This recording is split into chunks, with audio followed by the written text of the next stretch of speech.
Jackpot, I hit the jackpot, jackpot. Hey champions, what's up? It's your girl Champ, and I'm back, you guessed it, with another fabulous, finally, hair video. Y'all know hair is like one of my first passions. Not necessarily doing it, but just sharing all of my secrets. I was adopted in 5th grade by an all-white family, and I had to sort of learn how to do my hair on my own. We'll get into that later because that's actually one of the questions in this Q&A. Some of my older videos have been getting a lot of traction lately. I've been getting asked a lot of questions like how I grew my hair so long. As you can see, it's literally out of the frame. It's ridiculous long. It's longer than it was last time I made a curly hair video. So it's time for me to give you some more secrets, answer all of your questions. You know, I just want to share with you guys what I wish I knew before I did all this research and trial and error. So let's get started. As you can see, I actually wrote down a lot of the questions just so that I could make sure I didn't miss any and whatnot. So first things first, let's dive into the first question. Number 1, does anyone recommend a good natural hair deep conditioner or mask? Yes, I can. I guess they were asking anyone in the whole comment section, but so I actually just got, I'm not going to show you the address or anything, but I just got a new package from a hair company that I really like. It's called Organics, okay? I use both their shampoo and conditioner. Now, if you watch some of my other videos, you guys know I do not shampoo that much. I use more conditioner. This is their conditioner, the Organics Okay conditioner, and I think this is their Happy Hair Kit. That's what I ordered. But I use the conditioner a lot. We'll get to that later. But their hair mask, it's the healing hair mask.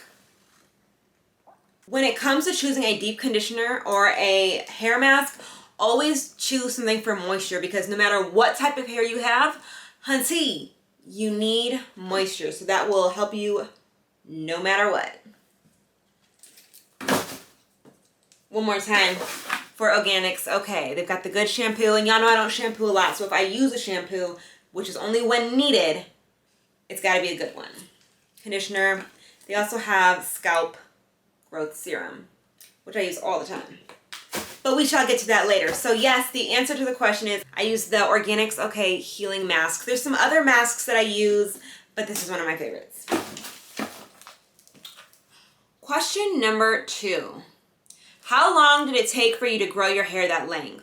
What can I do to stop my hair from shrinking? First of all, let me make sure you guys can really see this length. Literally, this is what we got going on here. This is all me. If you can see, the braids are actually pretty freaking thick. Okay. Hair is still drying, actually. Definitely still drying, but it's cute. Anyways, I've been growing my hair. I've always been on a journey to grow my hair my entire life. Now, when did I really start taking care of it and paying attention to what I'm doing and, you know, researching and studying this stuff was probably when I was around 12 years old. No, I started in 5th grade because I started doing my own hair and then I broke all of it off, you guys. It was so terrible. My ponytail was maybe this long, a little nothing, which obviously now it's long as hell, but then it was nothing. So I was so embarrassed. I wore a scarf to school every day. Even though hats and scarves were not allowed, I still wore one literally every day because I was just so embarrassed and I wouldn't go to school without it. So they eventually just said, okay, go ahead. It took me a while, but once I really started learning how to take care of my health, once I really learned how to overall keep my hair healthy and found a good routine for me, that's when my hair started growing really long. Now, it grows out of control. I can't even stop it from growing. I wish I could. Seriously. Question number 3. What can I do to stop my hair from shrinking? So this is a really good question. I used to have a huge problem with shrinking, believe it or not. A lot of people are like, now your curls are looser, as you can see. My hair is so long, look at this, even this hair here. It's long, it's not really shrinking up. But I used to have a problem, and what I realized is that the longer that your hair gets, the less it shrinks. Like there was a point to maybe like when my hair was like here, this length all over, it was shrinking a lot. Like it would get so much shorter. Now my hair doesn't shrink at all. I'm pretty sure. I mean, if it does, I don't notice. It barely shrinks at all. I think that is because once you reach a certain length, your hair actually begins to weigh itself down. So now, like even when I don't put that much product in, my hair weighs itself down and I'm always scrunching up. Because I kind of wanted to shrink a little bit. I feel like with the more shrinkage that you have, the more definition you have. And I'm huge on defining my curls. I was like, I want that definition because in my pictures, I need you to see each ringlet, baby. I need you to see every little S-curl ringlet. My hair has a lot of different patterns in it, and I need you to see all of them. I need that definition. Use elongating products. There's a lot of products that say stretching and elongating. Those are the ones that you want to use if you're having shrinkage still. But remember, once your hair gets to a certain length, like you'll be thinking, my hair is not growing. It's not growing. But eventually, once it gets to a certain length, it's going to be too heavy to shrink. So stick with it. Side question, this was not one in the questions, but this is one I get asked all the time. So you guys see I put some color in my hair. Now my hair is actually still really wet right now, so you can't see like the full effect. I will put a picture of my hair all the way dry. Also, like when I braid it up, I have like oil and stuff in it, so it's not, you're not gonna see the full lightness of the hair. But my question was, did I damage my hair when I put color in it and lightened it? So I would say no. And that is because I went a couple different times. I went to the same girl. It took me forever to find a girl that I trusted, that I would know she was knowing what she was doing and wouldn't damage my hair. And even then I was taking a risk. Because no matter what, when you lighten your hair, you are taking a risk. It doesn't matter how you do it. And I have messed my hair up before by lightening it. Years ago, over 10 years ago. But anyways, no, I didn't. And that's because she barely has any of the products on there for long. And it was a process. So like I said, I went to her maybe 2 or 3. I think I've been to her 3 times. And I'm going to go again. But I'm about to actually braid up my hair because I'm going on vacation for my birthday, October 1st, guys. Give me all the birthday wishes. Make sure you're following me on Instagram at Watch Danielle. Anyways, I'm gonna go to her again after that. So no, I didn't damage my hair. That's because I went to the right person and I did it in stages. You cannot just go like from dark hair to platinum blonde. Like you're gonna ruin your hair. It's gonna fall out. It's gonna break. So take your time. That's the #1 rule with all curly hair and natural hair. Take your time, honey. Next question. Is it bad to diffuse? So it can be. #1, it depends on how often you do it. No matter what, blow drying your hair is not good. It's not good. Now there's ways to make it safer, low heat. I have maybe diffused my hair twice this entire year. I'll put a video here because I did my first fashion show ever that I walked in, and I needed my hair to be big. And that's one reason I don't diffuse my hair, because I feel like it dries it so fast that it can't get the full definition, so it gets more frizz. But sometimes you want that body, you know what I'm saying, for the hair. So I diffused it that day, and I'll put the video here so you can see me walking. I think I killed it. Put in the comments below what you guys think. But this was my hair when I diffused it.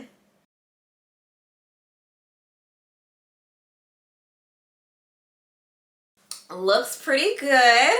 So the thing is with diffusing your hair, it's never good to put heat on it, like I said. So do it on cold, and also don't do it often, guys. And don't hold it too close, you know? Like I said, I'm really, really about definition, and I get better definition when I don't diffuse. I get more frizz in body when I do. So it depends on what you're going for. This is a really good question. Is it okay to sleep with my conditioner in? Now, I've had mixed feelings about sleeping with conditioner in, because sometimes when I'll do my braids like this, like if I'm slicking, you see right now I've left these curls out because I don't want to put edge control on. No edge control. No edge control. And I hate putting edge control up at the top, especially because I have this color in. But I'll braid my hair with conditioner sometimes just to keep it more slick, but not a lot. Most research I've done when it comes to sleeping with your hair in conditioner in it, it actually damages it if you leave conditioner longer than you're supposed to. It just makes it drier, you know? Because it just makes it drier. So you may think like, oh, I'm just like double conditioning it. Actually, that's probably why it's so dry when you take it out, or less defined. And y'all know I need that definition. So I would say do not sleep with your deep conditioner in. At the most, go to the gym when you work out, you know what I'm saying? Put the deep conditioner in, put a bonnet on, a shower cap, and go to the gym. Who cares if they're looking at you? Just do it. Get that extra heat in there and then wash it out. That might be good, but don't sleep in it. I wouldn't do it. Also, sleeping with your hair wet causes damage to the hair, and it also causes tangles. We don't want those. Okay, next question. Any advice? My hair has been natural and thin for years, not even touching my shoulders. My advice for you would be do a porosity test. That way, like once you test the porosity of your hair, and the porosity is how your hair absorbs and holds moisture. So once you test the porosity of your hair, you can determine what your hair needs. And once you know what your hair needs, you can know how to take care of it, and then you can know how to make it grow. So testing your porosity, you would have to shampoo because you need completely clean hair, a completely clean strand. You put it in water, the completely clean strand, no product at all, oil, nothing, no product. That's how you test whether it sinks, if it just kind of floats, or if it rises to the top. That will tell you the different porosity. Also, sometimes people think that they know their curl pattern, like I'm 4C or I'm, whatever it is. You actually might not know your curl pattern, because if you're not taking care of your hair the right way and giving it the right moisture, your hair is not going to look its best. So I say find out your curl pattern after you test porosity.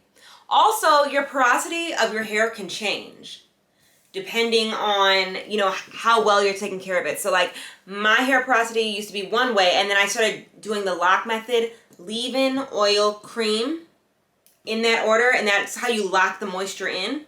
And my hair texture changed. It actually got better. Okay, this was my favorite. It wasn't a question, it was a comment, but I totally felt this one. It was, I am only 12 trying to figure out how to do my hair because my mom has hand problems. Girl, I totally feel you. There's a couple books that I would recommend. I started doing my hair on my own, like I think it was 5th grade, I said? 4th or 5th. And that was when I was like, Mom, you don't need to do my hair anymore, because she just didn't know how to control my hair. She was putting a lot of products that were like strictly for African American hair. And when it comes to curls and just healthy hair in general, you have to focus, like I said, on moisture. Not just like for a specific skin tone, right?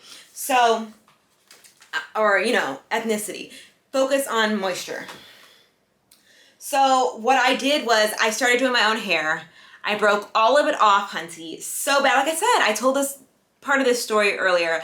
My ponytail was this big. It was terrible. My hair was so damaged. It was so damaged. So what I did when I had those bandanas on at school, I just went to the store, started buying books. This is when I discovered YouTube, because I was trying to figure out what do I do for my hair. And this is when I actually really fell in love with YouTube too. But I bought these books, the Curly Girl Handbook, and this is another Curly Girl Handbook. There's like 2. This is like part 1 and part 2. I don't know which one is first. But my favorite book was by, I think her name is Terry LaFleche.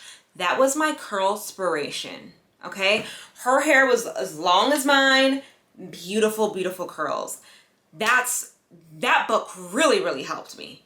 I can't find it right now. I may have loaned it to someone. If you're gonna get any of the books, get that one, but the other 2 are great as well. But I just wanted to tell you, girl, do not stop. Take your time. If you don't have time to do your hair, put it in a ponytail, put it in a bun, braid it up. Do not do your hair when you're too tired or frustrated, because then you're just gonna rip it. And like I said, just keep your head up. I had to learn how to do my hair on my own. I've been doing my hair on my own since then. I barely ever let anyone touch my hair. And that's only when it's something that I can't do myself. And don't straighten your hair. Is there anything I can do to make my hair thicker? The best thing that you can do, once again, guys, the key is this: moisture. The more moist your hair is, the less breakage you have, the more fuller it will feel. Also, I have learned just from my own experiences, things that don't say sleek or, you know, smooth or sleek, that usually makes my hair feel more thin. It helps detangle, but you're gonna miss that body. You know what I mean? Okay, this was a really, really great question. When you say you brush your hair with conditioner, do you mean leave-in conditioner? So I actually, and this is why I haven't really shown my full hair routine from like start to finish that much, is because I brush my hair in the shower. Literally. I style my hair in the shower. And then I just put a shower cap on and then come out and do the last final touches, maybe the baby hairs, or if I'm gonna put half up, half down, I'll do that part out. But as far as applying product, I do that all in the shower. I just feel like at this point my hair is so long that if I do it anywhere else, it's gonna be all over the floor. Even if I put a towel down, like I'd be like trying to, like I'll be here and then like boom, it's on the wall or whatever. It's very messy. So I just do it in the shower. It clogs my drain a lot, but you know. But when I say that I brush my hair with conditioner, that's when I'm talking about detangling. I only detangle with conditioner. I will never just do it dry, because then your hair is gonna break. And I will never do it wet without conditioner because it's gonna be too hard to get through with my brush. Also, sometimes I will still brush it with my products in it, like maybe a small piece, like if there's like, if I can feel one tangle. Also, I will still brush it with like leave-in conditioner or other products in it, only like a small piece, like this much. If I can feel a tangle. By the way, I love how this is drying, so cute. Anyways, only if I can feel a tangle, but what I meant by that was I detangle in the shower with only conditioner in. Question of the day. Do people ask if they can touch your hair? Every day, all day. Every freaking day, all freaking day. And this is the thing. This is something I want to encourage all my other curly girls to do. Answer however you want to. Often, my answer is no. Why? Because it's literally every day, all day. And a lot of people who ask don't have curly hair. If I do say yes, it's usually to another curly girl who I'm trying to help. But the people who just ask for no reason, and they usually don't even know about curly hair, and when they do touch it, they'll like grab it and run their fingers through it, and like, you can't run your fingers through dry curly hair. It's not, you're gonna tangle it, you're gonna hurt me. The answer is no. So I encourage all of you guys to do what's best for you. If you don't want to let them touch it, don't. Like, not only that, we're in the middle of a pandemic. Think I want everybody touching me? It's just rude. It's just rude. I don't like it. I used to feel obligated to let people touch my hair, but that's just not the case anymore. I don't feel that I should have to. All right, guys, that's all for my Q&A for now. If you have more questions, please put them below. I am going to have my hair in braids in the next few weeks, but then I can talk to you guys about protective styles, what I do to take care of my hair. Y'all know I put certain oils in here. Stay away from heat. That includes more than just a straightener, and a blow dryer that also includes the sun. So put certain oils on it and whatnot. I will do separate videos on certain topics in here just to like give you a more in-depth answer, but I feel like I covered the surface of most things. Comment any more questions you guys have. I literally read all of them. I appreciate it. Share this with your curly friends. Let me know what works for you. Let me know what does not work for you. And we'll just keep growing and learning together, guys. I appreciate all of my champions. Make sure you like, comment, subscribe, and see y'all next time.